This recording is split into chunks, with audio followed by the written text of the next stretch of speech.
आगामी 23 जून को दिल्ली में उपचुनाव होने वाले हैं। में भारतीय जनता पार्टी ने राजेश भाटिया को राजेंद्र नगर से उम्मीदवार बनाया है। इसी से संबंधित बातचीत करने के लिए हमारे साथ मौजूद हैं अशोक गोयल जी, जो दिल्ली प्रदेश भाजपा के उपाध्यक्ष हैं। इनसे हम बातचीत करते हैं चुनाव को लेकर के पार्टी की क्या तैयारी है। सर, आपका बहुत बहुत स्वागत है हमारे चैनल पे। जी। सर, 23 जून को चुनाव होने वाला है। आप क्या कहना चाहेंगे कि मतलब जो मतदाता हैं, क्या लग रहा है आपको? देखिए, जो अभी हमें यहाँ पर करीब करीब जब से चुनाव आरंभ हुआ है और जो लोगों का रुझान है और जो लोगों से हम लोग, चाहे वो कॉर्नर मीटिंग हो या पदयात्रा हो या जनसंपर्क हो, तो जो लोगों से जो फीडबैक मिल रहा है उसमें भारतीय जनता पार्टी स्पष्ट जीत की ओर बढ़ रही है। अभी नवभारत टाइम्स ने भी अभी एक दिल्ली का सर्वे किया जिसमें उसमें राजेंद्र नगर विधानसभा के लोगों ने वोट किया। 54% वोट हमारे जो भारतीय जनता पार्टी के प्रत्याशी श्री राजेश भाटिया जी हैं, वो उन्होंने 54% वोट लोगों ने वोट किया। सर, चुनावी मुद्दे क्या रहने वाले हैं इस उपचुनाव में बीजेपी के? देखिए, जो सबसे बड़ा मुद्दा है वो तो जो हमारे पार्टी के उम्मीदवार हैं राजेश भाटिया, वो 57 वर्ष से इसी विधानसभा में रहे हैं। यहीं उनका जन्म हुआ, यहीं से वो काउंसलर बने और अनेकों विकास के काम उन्होंने किए हैं और लोगों के साथ जुड़े हैं इतने वर्षों से। दूसरी ओर जो आम आदमी पार्टी के उम्मीदवार हैं, वो पहले पंजाब में थे, फिर करावल नगर पहुँचे, अब राजेंद्र नगर आए। तो ये एक बड़ा मुद्दा है कि जो व्यक्ति कभी पंजाब है, कभी करावल नगर है, आज राजेंद्र नगर है, तो इसके बाद कहाँ होगा? वो कैसे उम्मीद करता है कि राजेंद्र नगर विधानसभा के लोग उसको वोट करेंगे? तो ये एक बड़ा मुद्दा है। सर, दूसरा बड़ा मुद्दा यहाँ पर पानी का है। यहाँ पर राघव चड्ढा करीब करीब 2.5 वर्ष विधायक रहे, आम आदमी पार्टी के बहुत बड़े नेता हैं, जिनको आम आदमी पार्टी ने भी राज्यसभा से भी भेज दिया है। वो दिल्ली जल बोर्ड के वाइस चेयरमैन रहे, यानी कि कुल मिलाकर दिल्ली की जल व्यवस्था के वो मुखिया थे। लेकिन आज 2.5 वर्ष से जो राजेंद्र नगर की जनता है वो पूछ रही है राघव चड्ढा से, वो पूछ रही है आम आदमी पार्टी से कि पानी कहाँ है। आज राजेंद्र नगर विधानसभा के लोग पानी के लिए त्राहिमाम कर रहे हैं। मेरा बहुत सारी क्लस्टरों में जाना हुआ, पांडव नगर जाना हुआ, मैं सो क्वार्टर गया, गैस गोडाउन की झुग्गियों में गया, बिहारी कैंप में गया, सोनिया कॉलोनी में गया, बहुत सारे कैंपों में गया। वहाँ पर लोग पानी खरीद कर पी रहे हैं। एक तरफ दिल्ली के मुख्यमंत्री कहते हैं कि मैंने दिल्ली के लोगों को पानी फ्री में दे दिया 20,000 लीटर, लेकिन राजेंद्र नगर विधानसभा में जो गरीब व्यक्ति है वो अपने आप को ठगा महसूस कर रहा है। आज उसको पानी पीने के लिए खरीदना पड़ता है। लेकिन सर, जो पानी आता है लेकिन सर इतना खारा आता है कि उससे सिर्फ कपड़े धो सकते हैं। लेकिन सर, आम आदमी पार्टी ये कह रही है कि हमने, राघव चड्ढा ने भी अभी बातचीत में कहा कि हमने 90% जो राजेंद्र नगर, जब तक मैं विधायक रहा, 90% मैंने लोगों की पानी की समस्या को दूर कर दिया। दूसरी बात, वो कह रहे हैं कि हमने अस्पताल, पानी, शिक्षा पे हमने बहुत काम किया है और इसी को देखते हुए जो मतदाता हैं वो आम आदमी पार्टी को वोट करेंगे। इस पर क्या कहना है आपका? देखिए, आम आदमी पार्टी और राघव चड्ढा दोनों ही झूठ बोलने में इतने एक्सपर्ट हैं और मासूमियत से बोलते हैं कि कई बार तो ऐसा लगता है कि सच ही बोल रहे होंगे। लेकिन आप तो इस लोकतंत्र का चौथा आईना है, आप क्यों नहीं जाते? आप पता करिए ना, हम वहाँ पर होकर आए, लोगों को खारा पानी मिल रहा है, खरीदना पड़ता है, तो ये तो सच्चाई है ना। यहाँ पर अगर 15 कैंप है तो किसी भी कैंप में नहीं मिल रहा पीने का पानी। वो कह रहे हैं 90%, मैं कह रहा हूँ 10% में ही दिखा दो। वो कहते हैं हॉस्पिटल। आप ये बताइए कि आम आदमी पार्टी ने कहा कि हम 500 नए स्कूल खोलेंगे, इस हिसाब से हर वार्ड में 2 नए स्कूल खोलने चाहिए। राजेंद्र नगर में भी 6 नए स्कूल खुलने चाहिए। आप पता करो ना, एक भी नया स्कूल खुला है क्या यहाँ पर? उन्होंने कहा मैं 20 नए हॉस्पिटल बनाएंगे हम। जाने के 11 ज़िले हैं दिल्ली में, हर ज़िले में 2 नए हॉस्पिटल खुलने चाहिए। कोई एक हॉस्पिटल तो दिखाओ यहाँ पर।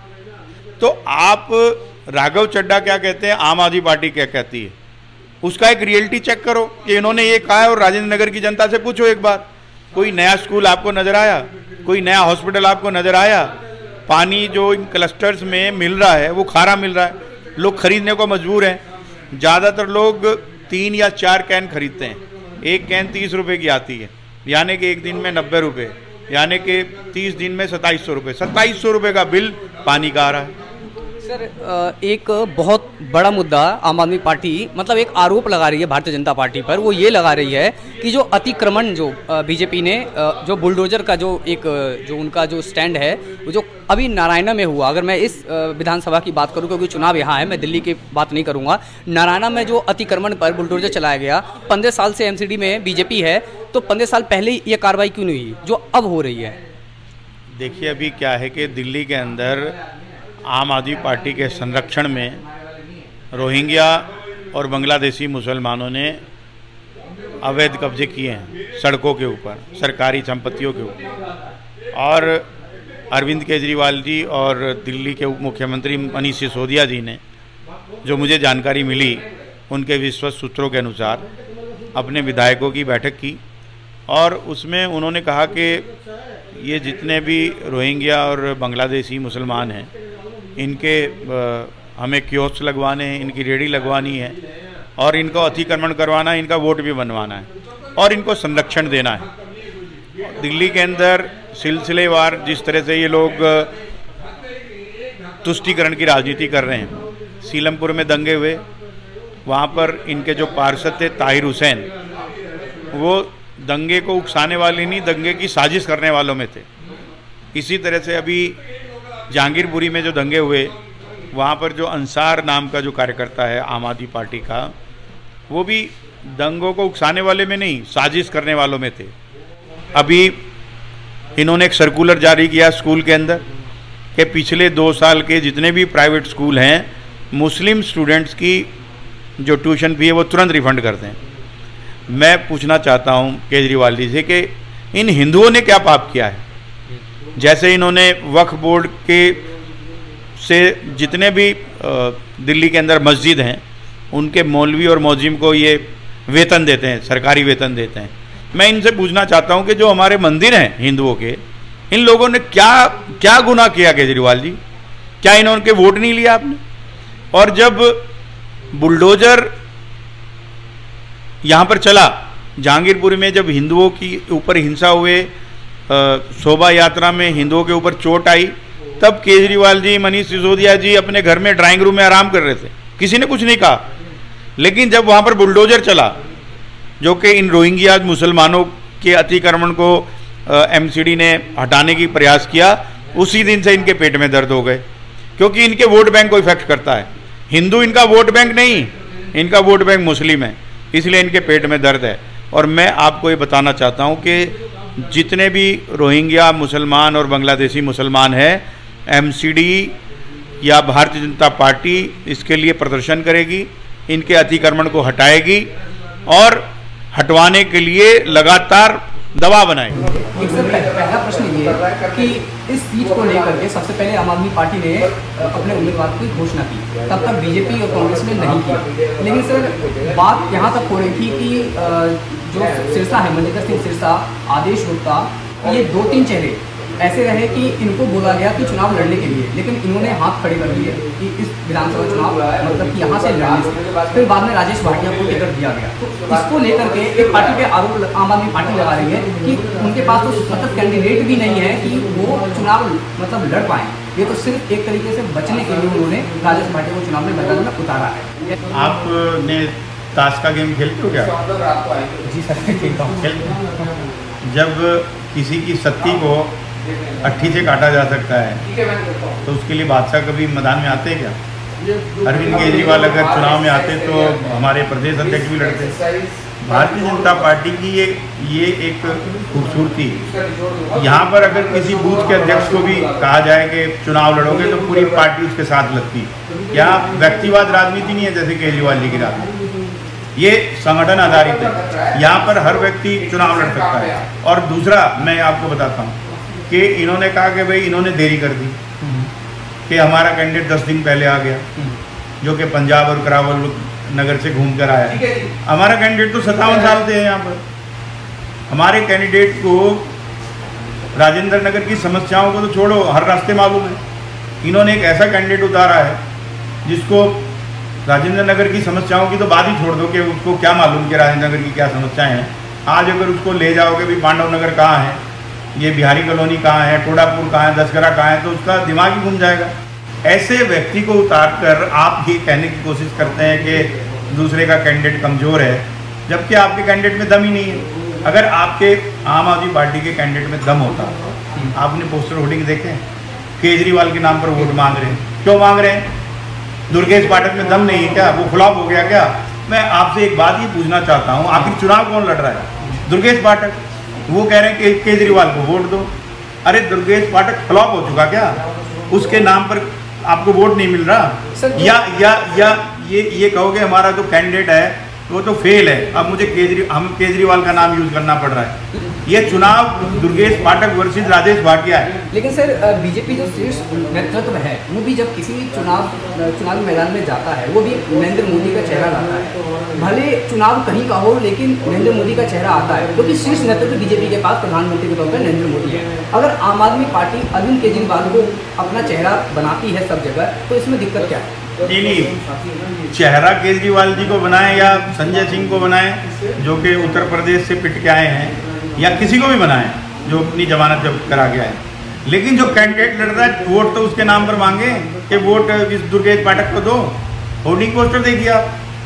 हमारे विश्व के सबसे लोकप्रिय नेता नरेंद्र मोदी जी, हम उनका चेहरा, उनका काम, उनकी नीति सब लोगों को बताते हैं, लेकिन वोट तो राजेश भाटिया के लिए मांग रहे हैं। सर मेरा 2 प्रश्न होगा बस आपसे।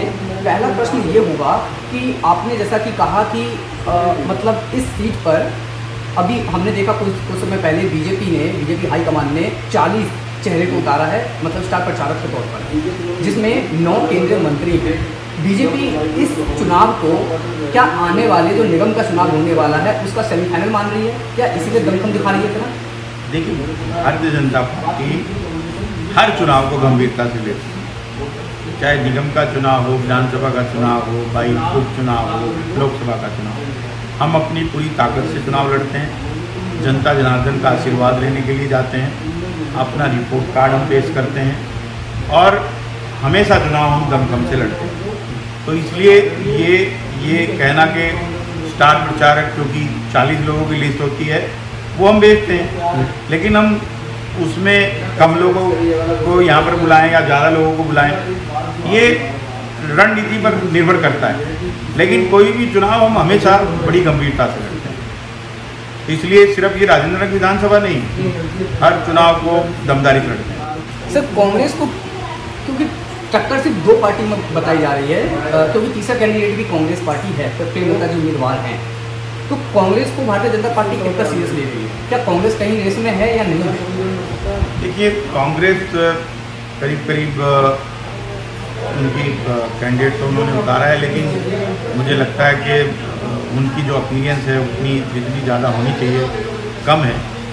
वो भी एक कॉन्टेस्ट में है, लेकिन जो मुख्य मुकाबला है वो आम आदमी पार्टी और भारतीय जनता पार्टी में है। लेकिन जो सर्वे बता रहे हैं वो आम आदमी पार्टी भी अभी डिस्टेंट सेकंड है और बीजेपी बहुत आगे। जैसे एनबीटी का सर्वे हुआ जिसमें 54% के बाद वो कहीं 34% पे है, तो बहुत गैप है और भारतीय जनता पार्टी स्पष्ट जीत की ओर बढ़ रही है।